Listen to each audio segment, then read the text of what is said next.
Hey guys, we're going to be talking about Dragon Ball Super Cross World Set 3 Super Rares, as well as that secret rare that was accidentally released. Super Saiyan 4 Goku was accidentally released by Bandai. Yes, I wanted to start off with the secret rare since that's the main reason why you guys are watching. As you see here, he was accidentally released through the rulings and errata changes that were coming up for the new set. What we know is that his name is Hyper Evolution Super Saiyan 4 Son Goku. He is an ultimate card, meaning you can only play one of him. And he has two auto skills, one that deals damage, and two gives himself a power boost. Sadly, after that, that's all we know. We don't know the art, we don't know his power or his defense. Let's get started with the secret rares now. Super Saiyan 3 Bardock. Zeno Evolve 5 on top of a Bardock Zeno, Triple Strike, and Auto. When a card evolves onto this card, if your leader is black, you may choose 5 cards from your warp, place them to the drop area, and if you do, send all of your opponent's battle cards to the warp. Really cool effect. This provides a huge board clear, and top of that, a huge attack with a triple strike, 30 power. Now the only problem is having that 5 energy and having a Zeno Bardock on the field. With the format being so quick, getting that 5 energy may be tough. To top it off, a lot of the Zeno Bardocks have a high cost to bring out, so I give this card a 6 to 7 rating, just because of his effect, but I'm not sure about playability. Trunks Power Overseeing Time, over Realm 4 with a 2 colorless cost, double strike. Auto, when you play this card using Overrealm, choose up to 1 battle card in your warp and add it to your hand. This card could definitely be teched, maybe a 1 or 2 of in most decks, but in black I can definitely see it a 3 to 4 of. Being able to tutor any Overrealm battle card is really powerful. I definitely give this a 7 to 8 rating. Fu, Shrouded in Mystery. Now this card everybody was freaking out over just because of how powerful his effect is, so let's get to it. Overrealm 10, 6 colorless, double strike, auto. When you play this card using Overrealm, your opponent cannot activate skills other than their leader card until the beginning of your next turn. So on paper, this card is amazing. Being able to stop your opponent's entire hand, that means super combos, any combo cards, any battle cards played in the field get no effect because they're activating an effect. So Foosh stops that. The only thing he doesn't stop is your opponent's leader. So on paper, it's amazing. Here's the problem. It is an overrealm of 10, and you need to have 6 energy ready and active. So the game goes too fast for that. To top it off, having a consistent overrealm 10 is very difficult, since you're most likely playing other overrealm cards for consistency.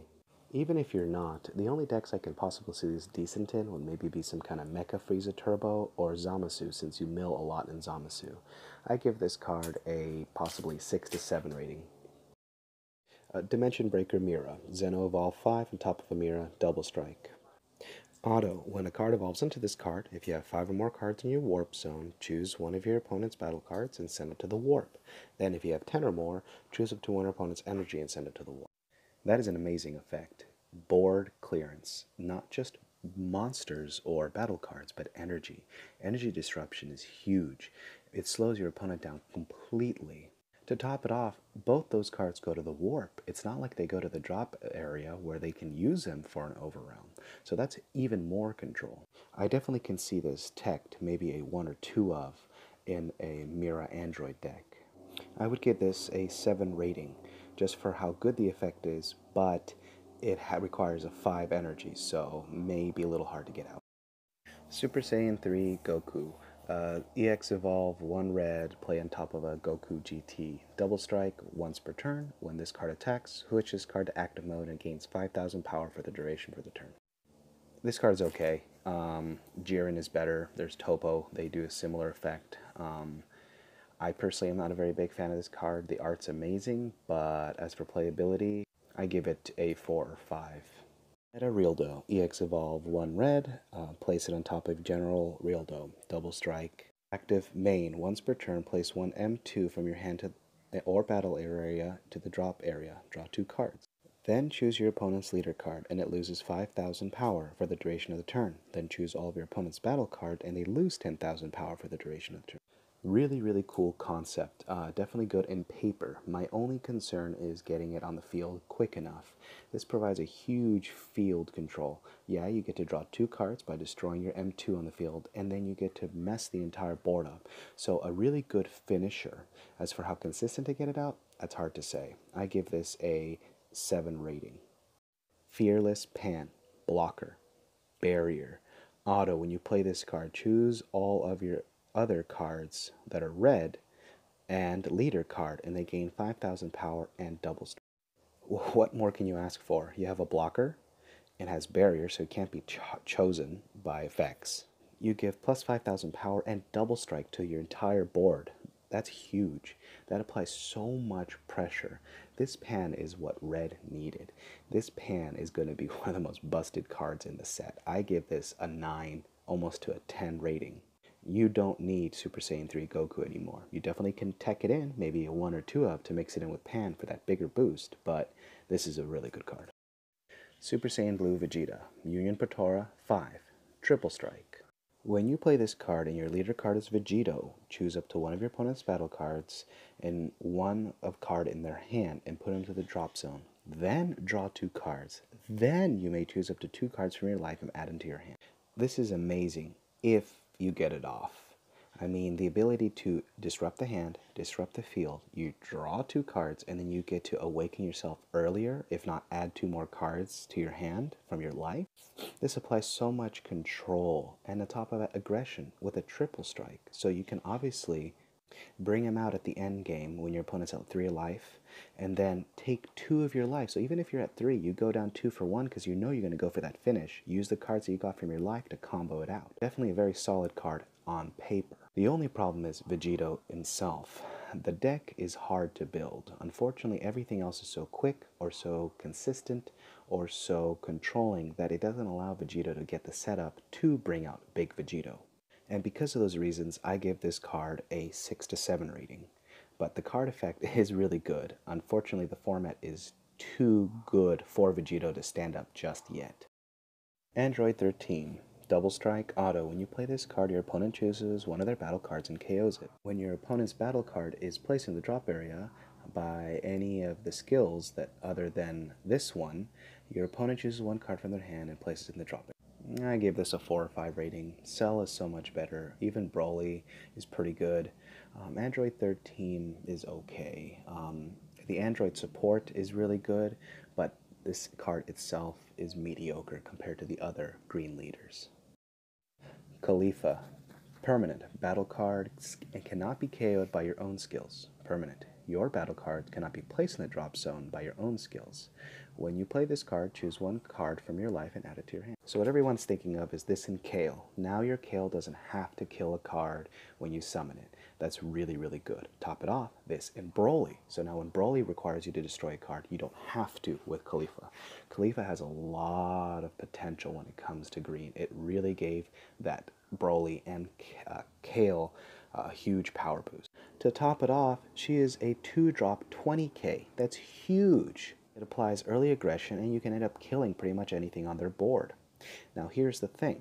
You have to choose 1 card from your life and add it to hand. That's fine early game if you want to awaken, but in late game it could be a problem since you possibly don't want to be hitting that scary threshold in life.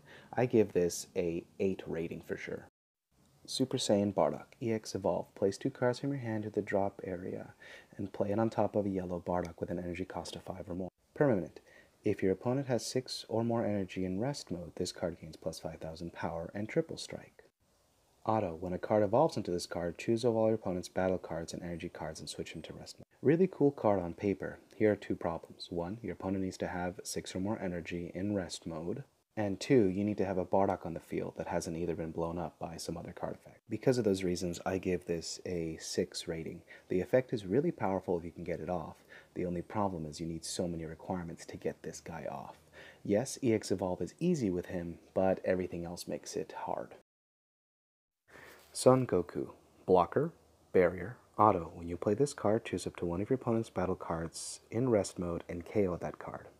Auto. At the end of your turn, switch this card into active mode. This card is huge in yellow. It provides a blocker, and on top of that, it's a barrier, and it allows you to KO any card in your opponent's field that is in rest. So now your opponent has to be really careful in what they attack with, because now they may be concerned that Goku's going to come in and smash face.